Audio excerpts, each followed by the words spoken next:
भीम और हिडिंबा की प्रेम कथा महाभारत के सबसे रोचक और प्रेरणादायक प्रसंगों में से एक है, जहां एक महान योद्धा और एक शक्तिशाली राक्षसी के बीच का प्रेम अत्यंत साहस और बलिदान की मिसाल बन जाता है। यह कथा उस समय की है जब पांडवों के जीवन में अस्थिरता और संघर्ष का समय चल रहा था। पांचों भाई अपनी मां कुंती के साथ हस्तिनापुर से निष्कासित हो गए थे और एक खतरनाक यात्रा पर निकले थे। जब दुर्योधन और उसके भाइयों ने लाक्षागृह की योजना बनाई तो पांडव बड़ी मुश्किल से उस प्राणघातक स्थिति से बच पाए। उस समय कुंती और पांडव अपने नए जीवन की खोज में जंगलों की ओर निकल पड़े। जंगलों में यात्रा करना न केवल शारीरिक रूप से थका देने वाला था, बल्कि मानसिक रूप से भी बहुत चुनौतीपूर्ण था। उन्हें अपने जीवन को बचाने के लिए सतर्क रहना पड़ता था, क्योंकि हर कदम पर न जाने कौन सा नया खतरा छिपा होता था। पांडव एक दिन एक घने जंगल में पहुंचे, जहां चारों ओर घने पेड़, बेतहाशा जंगली जानवर और रहस्यमयी सन्नाटा फैला हुआ था। दिन भर की यात्रा के बाद सभी थके हुए थे और उन्हें विश्राम की आवश्यकता थी। उस समय भीम, जो सबसे ताकतवर और साहसी थे, अपने भाइयों की सुरक्षा का ध्यान रखते हुए पहरा देने के लिए तैयार हो गए। रात का समय था और जंगल में अजीब सी शांति छाई हुई थी, लेकिन इस शांति के पीछे एक बड़ा खतरा छिपा हुआ था। इस जंगल में एक शक्तिशाली राक्षस था जिसका नाम था हिडिंब। वह अपने बहन हिडिंबा के साथ इस जंगल पर शासन करता था। हिडिंब न केवल भयंकर था, बल्कि अत्यधिक लालची भी था। वह हमेशा मनुष्यों को मारकर उनका मांस खाता था और यही उसकी भूख को संतुष्ट करता था। एक दिन उसने जंगल में पांडवों की उपस्थिति का आभास किया। उसकी तीव्र घ्राण शक्ति ने उसे सूचित कर दिया कि वहां कुछ मनुष्य आए हैं। उसने तुरंत अपनी बहन हिडिंबा को आदेश दिया कि वह उन मनुष्यों को ढूंढे और उन्हें मारकर उसका भोजन तैयार करे। हिडिंबा, जो खुद भी एक शक्तिशाली राक्षसी थी, अपने भाई के आदेश का पालन करते हुए पांडवों की ओर चल पड़ी।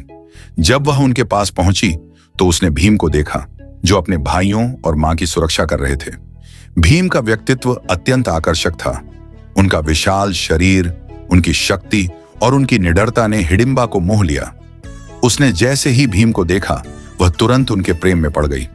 हिडिंबा के दिल में भीम के लिए एक अद्भुत आकर्षण उत्पन्न हुआ। यह पहली बार था जब उसने किसी मनुष्य के प्रति ऐसा प्रेम और सम्मान महसूस किया था। हिडिंबा के लिए यह समय न केवल अपनी भावनाओं को समझने का था, बल्कि अपने भाई हिडिंब के क्रोध और भूख से भी निपटने का था। हिडिंबा ने भीम से बातचीत की और अपने दिल की बात कह दी। उसने भीम से निवेदन किया कि वह अपने भाइयों को इस जंगल से दूर ले जाए और उसके भाई हिडिंब से उनकी रक्षा करे। भीम ने उसकी बातों को ध्यान से सुना, लेकिन भीम को अपनी ताकत पर पूरा भरोसा था। उन्होंने सोचा कि वे किसी भी राक्षस से डरने वाले नहीं हैं और वे आसानी से उसका सामना कर सकते हैं। जब हिडिंबा ने देखा कि भीम ने उसकी बात मानने से इनकार कर दिया है और वह उसके प्रेम को भी नहीं समझ पा रहे हैं, तो वह थोड़ा उदास हो गई, लेकिन फिर भी वह अपने भाई से उन्हें बचाने के लिए तैयार थी। इस बीच हिडिंब को बहुत क्रोध आ चुका था कि उसकी बहन अब तक वापस क्यों नहीं आई। उसने तुरंत खुद पांडवों की तलाश में जाने का निर्णय लिया। जब हिडिंब वहां पहुंचा तो उसने अपनी बहन को भीम के साथ खड़े देखा। उसे यह समझते देर नहीं लगी कि उसकी बहन अब मनुष्यों के पक्ष में खड़ी है। हिडिंब ने भीम को चुनौती दी। वह अपनी विशालकाय आकृति में आकर गरजने लगा और भीम को धमकाने लगा। भीम ने उसकी चुनौती स्वीकार की और दोनों के बीच भीषण युद्ध हुआ। यह युद्ध अद्भुत था, क्योंकि भीम अपने अद्वितीय बल और साहस के कारण हिडिंब जैसे विशाल और क्रूर राक्षस को परास्त करने में सफल रहे। भीम ने हिडिंब को धराशायी कर दिया और उसे मार डाला।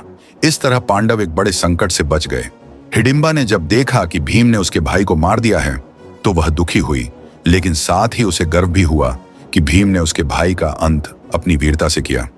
वह पूरी तरह से भीम के प्रति समर्पित हो चुकी थी और उसने उनसे विवाह का प्रस्ताव रखा। भीम ने पहले इस प्रस्ताव को ठुकरा दिया, क्योंकि उन्हें अपने भाइयों और मां की सुरक्षा और दायित्व का ध्यान रखना था। लेकिन हिडिंबा ने उन्हें समझाया कि वह एक राक्षसी होते हुए भी उनका जीवन साथी बनने के लिए तैयार है और वह अपने जीवन को त्याग कर एक साधारण जीवन जीने के लिए तैयार है। कुंती और पांडवों ने हिडिंबा की सच्चाई को समझा और भीम से कहा कि वह इस प्रस्ताव को स्वीकार कर लें। आखिरकार भीम ने हिडिंबा से विवाह कर लिया। विवाह के बाद हिडिंबा ने जंगल छोड़ दिया और वह अपने नए जीवन की शुरुआत भीम के साथ करने के लिए तैयार हो गई। इस प्रेम कथा का सबसे दिलचस्प पहलू यह था कि हिडिंबा ने भीम के प्रति अपने प्रेम के कारण अपनी शक्तियों और राक्षसी जीवन को त्याग दिया और एक साधारण जीवन जीने का निर्णय लिया। इस विवाह से एक पुत्र का जन्म हुआ जिसका नाम घटोत्कच रखा गया। घटोत्कच भी अपने पिता की तरह बहुत शक्तिशाली और वीर था। उसने महाभारत के युद्ध में अपनी वीरता का अद्भुत प्रदर्शन किया और पांडवों की विजय में महत्वपूर्ण भूमिका निभाई। घटोत्कच ने अपने प्राणों की आहुति देकर पांडवों की रक्षा की और उनकी विजय सुनिश्चित की। भीम और हिडिंबा की यह प्रेम कथा सिर्फ एक साधारण प्रेम कथा नहीं थी। ये एक उदाहरण है कि कैसे प्रेम और निष्ठा इंसान को किसी भी हद तक जाने के लिए प्रेरित कर सकते हैं। हिडिंबा ने अपने जीवन के सबसे महत्वपूर्ण पहलुओं को छोड़कर एक नए जीवन की शुरुआत की, सिर्फ इसलिए क्योंकि वह भीम से सच्चा प्रेम करती थी। दूसरी ओर भीम ने भी हिडिंबा के प्रेम और निष्ठा को समझा और उसे अपना जीवन साथी बनाने का निर्णय लिया।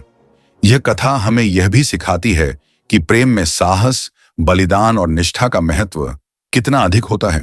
चाहे वह भीम का अद्वितीय बल हो या हिडिंबा का त्याग, दोनों ने अपने जीवन में महान उदाहरण प्रस्तुत किए। महाभारत की इस कथा में न केवल प्रेम की शक्ति को दर्शाया गया है, बल्कि यह भी बताया गया है कि कैसे दो अलग अलग पृष्ठभूमियों से आने वाले लोग एक साथ आकर एक नया जीवन शुरू कर सकते हैं, जहां प्यार और निष्ठा ही सबसे बड़ा मूल्य होता है। भीम और हिडिंबा की यह प्रेम कथा आज भी लोगों के दिलों में बसी हुई है और इसका संदेश सदियों से प्रेरणा देता आ रहा है। वीडियो अच्छी लगी तो लाइक, शेयर और सब्सक्राइब जरूर करें।